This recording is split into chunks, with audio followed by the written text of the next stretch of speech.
Halo sahabat religi, menapak tilas sejarah peradaban di Tasikmalaya, berbicara tentang sejarah sepertinya tidak ada habisnya. Bukti sejarah peradaban tersebut masih ada dan menjadi bukti perjalanan peradaban Islam di Indonesia, khususnya di Tatar Sunda. Di Desa Pamijahan, Kecamatan Bantar Kalong, Kabupaten Tasikmalaya terdapat sebuah komplek makam ulama yang kerap menjadi destinasi religi bagi warga sekitar khususnya selama Ramadan. Makam tersebut adalah tempat peristirahatan terakhir Syekh Abdul Muhyi, seorang penyebar Islam di wilayah Tasikmalaya. Selain perjalanan panjangnya melintasi ruang dan waktu, hal unik yang perlu diulik adalah tata cara Syekh Abdul Muhyi Pamijahan sebagai wali dalam berdakwah ajaran Islam. Mengenai asal-usulnya, ada rumor mengatakan bahwa Pamijahan diartikan sebagai pemujaan. Hal ini ditampik tegas oleh Abdullah, penyusun buku perjuangan Syekh Haji Abdul Muhyi. Menurutnya Pamijahan bukan berarti pemujaan, tapi tempat ikan bertelur. Pamijahan mulai ramai dizarahi pengunjung setelah dimakamkannya tokoh ulama karismatik dan berpengaruh dalam penyebaran Islam di Tasikmalaya dan pengembangannya di Jawa Barat. Beliau adalah Syekh Haji Abdul Muhyi. Dakwah yang beliau bawa sangatlah relevan dengan budaya warga sekitar.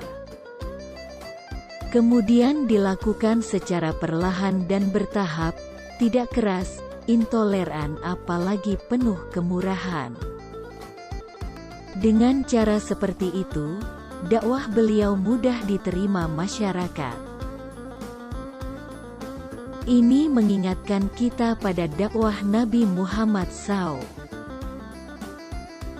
Syekh Abdul Muhyi Pamijahan adalah figur yang sangat lembut, menjunjung tinggi kejujuran, keadilan serta peduli terhadap masyarakat.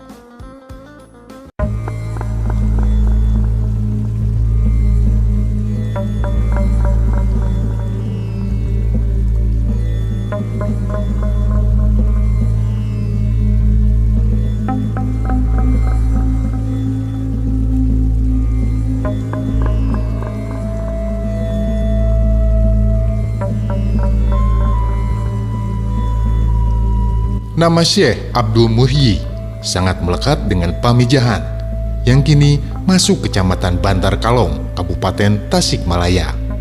Keduanya telah menjadi satu entitas yang tak terpisahkan. Padahal, jauh hari sebelum menginjakan kaki di Pamijahan, Syekh Abdul Muhyi telah melakukan pengembaraan spiritual ke banyak tempat. Lalu, siapa Syekh Abdul Muhyi? Ia adalah putra Sembah Lebe Wartakusuma yang merupakan keturunan Raja Galuh Pajajaran. Berasal dari keluarga bangsawan, ia dibesarkan di Ampel, Surabaya, Jawa Timur. Pendidikan agama Islam pertama kali diterimanya dari ayahnya sendiri dan dari para ulama yang berada di Ampel. Dalam usia 19 tahun, berguru pada Syekh Abdul Rauf Singkel, Aceh, seorang ulama sufi dan guru tarekat Satariyah. Setelah 6 tahun belajar pada Syekh Abdul Rauf Singkel, ia bersama teman-teman seperguruannya dibawa ke Baghdad, kemudian ke Mekah untuk memperdalam ilmu agama dan menunaikan ibadah haji.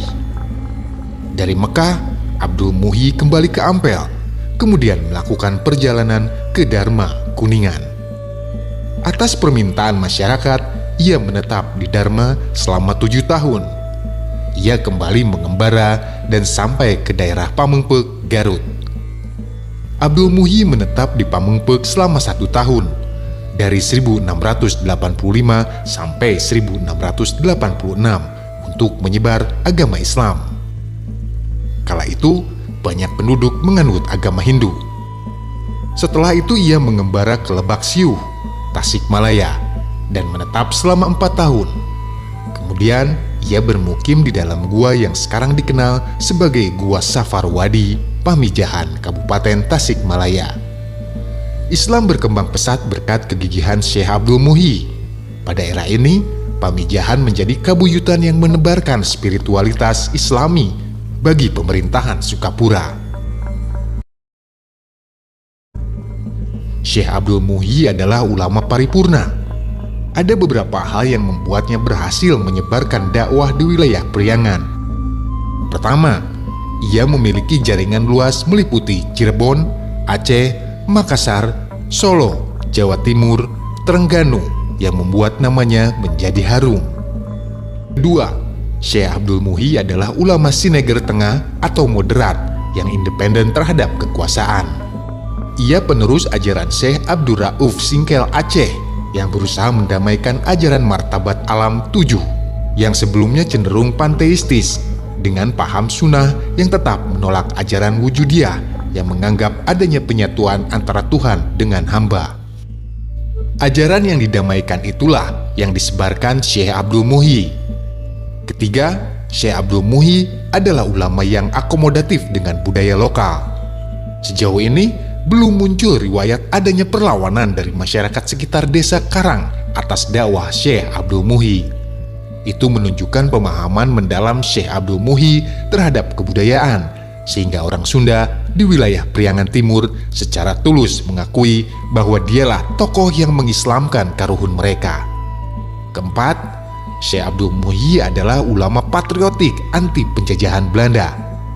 Sikap itu ditunjukkannya ketika melindungi Syekh Yusuf Makassar yang melarikan diri dari kejaran pasukan Belanda akibat kemelut politik di Banten. Kedatangan Syekh Yusuf digunakan Syekh Abdul Muhyi sebagai kesempatan untuk menimba ilmu pengetahuan. Namun, kedatangan Syekh Yusuf ini membuat masalah bagi dalam Sawidak.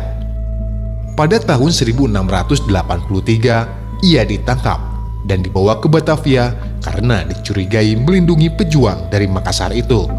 Tetapi setahun kemudian ia dibebaskan. Hubungan Umara, Wiradadah III dengan Syekh Abdul Muhyi sebagai ulama terjalin saling menghargai ilmu dan peran masing-masing. Syekh Abdul Muhyi tidak pernah mengintervensi pengaturan kenegaraan. Sebaliknya, dalam Sawidak tidak pernah mengintervensi urusan agama.